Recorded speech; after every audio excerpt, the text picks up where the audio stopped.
নমস্কার। আমাদের সমবেত সংক্ষিপ্ত অনুধ্যানের বিষয় শ্রীরামকৃষ্ণ কৃপাধন্য আচার্য জগদীশচন্দ্র মুখোপাধ্যায়। আমরা শ্রীরামকৃষ্ণ কথামৃতে দেখতে পাই 1885 খ্রিস্টাব্দের 23শে মে শনিবার সন্ধ্যার সময় শ্রী শ্রী ঠাকুর গিয়েছেন রামচন্দ্র দত্তের বাড়িতে কীর্তন শুনতে। সেই দিনই সকালবেলায় অশ্বিনী কুমার দত্ত তার স্কুলের হেডমাস্টারটিকে সঙ্গে করে উপস্থিত হয়েছিলেন দক্ষিণেশ্বরে শ্রীরামকৃষ্ণের কাছে, যাকে দেখেই ঠাকুর সেদিন সবিস্ময়ে বলে উঠেছিলেন, আবার ইটি পেলে কোথায়, বেরে তো। আগত ব্যক্তির যে অপূর্ব আধার, তার সত্য বস্তু দৃষ্টে সেদিন শ্রীরামকৃষ্ণের মুখ থেকে উৎসারিত হয়েছিল এই বাক্য। পরমাশ্চর্য সেই বস্তুর বিভায় উদ্ভাসিত আধারটি সম্পর্কে জানতে আমাদের কৌতূহল হয়। তিনি জগদীশচন্দ্র মুখোপাধ্যায়। স্বামী জ্ঞানাত্মানন্দ তার আধ্যাত্মিকতা সম্পর্কে লিখেছেন, তাহার আধ্যাত্মিকতার সম্বন্ধে শুধু এইটুকু বলিলেই যথেষ্ট হইবে যে কথামৃতের প্রথম ভাগের পরিশিষ্টে শ্রীমৎ মাস্টার মশাইয়ের নিকট অশ্বিনীবাবুর পত্রে আমরা দেখতে পাই যে অশ্বিনীবাবু মাস্টার মহাশয়কে লিখিতেছেন, সেইবার আমার স্কুলের হেডমাস্টারকে নিয়ে পৌঁছালাম তার বিএ পাশ করার পরে।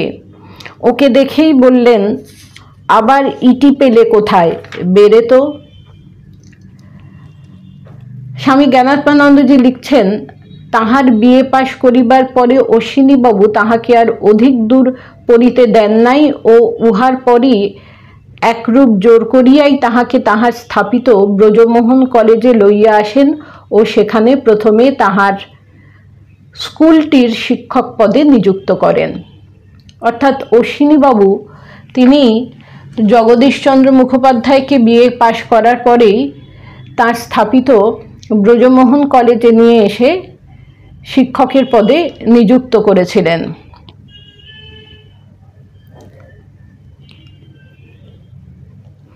জগদীশচন্দ্রই অশ্বিনী কুমারের স্কুলের সেই ভাগ্যবান হেডমাস্টার, যিনি সুদূর বরিশাল থেকে শ্রীরামকৃষ্ণ চরণে এসে পৌঁছেছিলেন এবং শ্রী শ্রী ঠাকুরের কয়েক মুহূর্তের দিব্য সান্নিধ্য লাভ করে আন্ডিল হয়ে গিয়েছিলেন। আন্ডিল যে তিনি হয়েছিলেন তা তার পরবর্তী জীবনের দিকে তাকালেই আমরা বুঝতে পারি। বিএ পাশ করার ঠিক পরেই অশ্বিনী কুমার যে জগদীশচন্দ্রকে নিয়ে শ্রীরামকৃষ্ণের পাদমূলে উপস্থিত হয়েছিলেন, হয়তো তার অন্যতম কারণ শিক্ষার পবিত্র মন্দিরে কর্মী হিসাবে প্রবেশের পূর্বে শোধন করিয়ে নেওয়ার প্রক্রিয়া। সেই শোধন প্রক্রিয়া মন্ত্রদীক্ষার মাধ্যমে হয়েছিল কিনা আমাদের জানা নেই, তবে জ্ঞানাত্মানন্দজি জগদীশচন্দ্রের স্মৃতিচারণ করতে গিয়ে লিখেছেন, তিনি শ্রী শ্রী ঠাকুরের স্পর্শও পাইয়াছিলেন। ঠাকুরের কথা একবার তাহাকে বলিতে আমরা অনুরোধ করায় দেখিলাম তাহার চক্ষু দুইটি জলপূর্ণ হইয়া উঠিল। বলিলেন, এ অনুর্বর ক্ষেত্রে কত ভালো বীজি না পড়িল, কিন্তু গাছ হইল কই। তবে এমনও হতে পারে মন্ত্রদীক্ষার কথা তিনি অশ্বিনীবাবুকে না লেখার জন্য অনুরোধও করতে পারেন, কেননা নিরভিমান এই মানুষটি সম্পর্কে জানা যায় যে তিনি নাকি সেদিনকার সাক্ষাৎকারের কথা অশ্বিনীবাবুকে রেখে ঢেকে লিখতে বলেছিলেন শ্রীমৎ চিঠিতে। যেমন উহার সহিত শ্রী শ্রী ঠাকুর নাকি বলিয়াছিলেন, এ যে সূর্যোদয়ের পূর্বে তোলা মাখন, যেগুলি শ্রীমৎ চিঠিতে কোনো উল্লেখ করা হয়নি জগদীশচন্দ্রের অনুরোধে। আহ্বান আগেই এসেছিল। বরিশালের বুকে অশ্বিনী কুমারের নতুন শিক্ষা আন্দোলনে এবার ঝাঁপিয়ে পড়লেন জগদীশচন্দ্র। অর্থের লোভে নহে, শিক্ষা বিস্তার করিয়া যথার্থ মানুষ তৈয়ার করিবার জন্যই ইনি শিক্ষকতা ব্রত গ্রহণ করেন। অশ্বিনী কুমার লিখছেন, জগদীশের এমএ পড়িবার ইচ্ছা ছিল, কিন্তু বিএ পাশের পরে যখন তিনি তাহার পরার্থপর বন্ধুর স্বার্থ গন্ধশূন্য আহ্বান প্রাপ্ত হইলেন, তখন আর ক্ষণ বিলম্ব না করিয়া উক্ত মহৎ কর্তব্য সাধনে বন্ধুর পাশে দণ্ডায়মান হইলেন। জগদীশচন্দ্র তীক্ষ্ণ বুদ্ধিসম্পন্ন মেধাবী পুরুষ ছিলেন। অদ্ভুত শাস্ত্রজ্ঞানের সাথে অপরিসীম বিদ্যাবত্তার মিলন ঘটেছিল তার মধ্যে। ইংরেজি মাধ্যম স্কুলটিতে শিক্ষক পদে নিযুক্ত হয়ে প্রবেশিকা শ্রেণীতে তাকে প্রধানত ইংরেজি সাহিত্য পড়াতে হতো।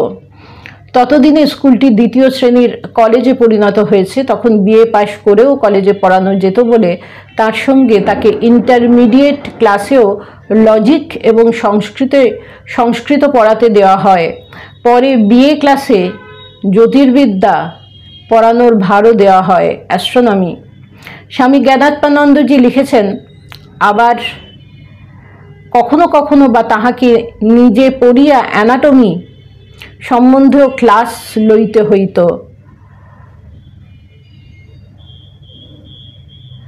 ব্রজমোহন কলেজের অঙ্কের শিক্ষকগণও তাহার নিকটে মাঝে মাঝে আসিয়া অঙ্কের কোনো কোনো কঠিন প্রশ্নের সমাধান লইয়া যাইতেন।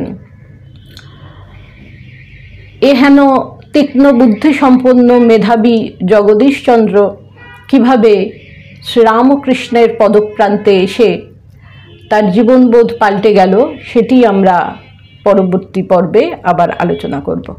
নমস্কার। প্রাণারাম প্রাণারাম প্রাণারাম প্রাণারাম প্রাণারাম প্রাণারাম কি যেন লুকানো নামে তাই মিষ্ট এত তব নাম প্রাণারাম প্রাণারাম প্রাণারাম প্রাণারাম প্রাণারাম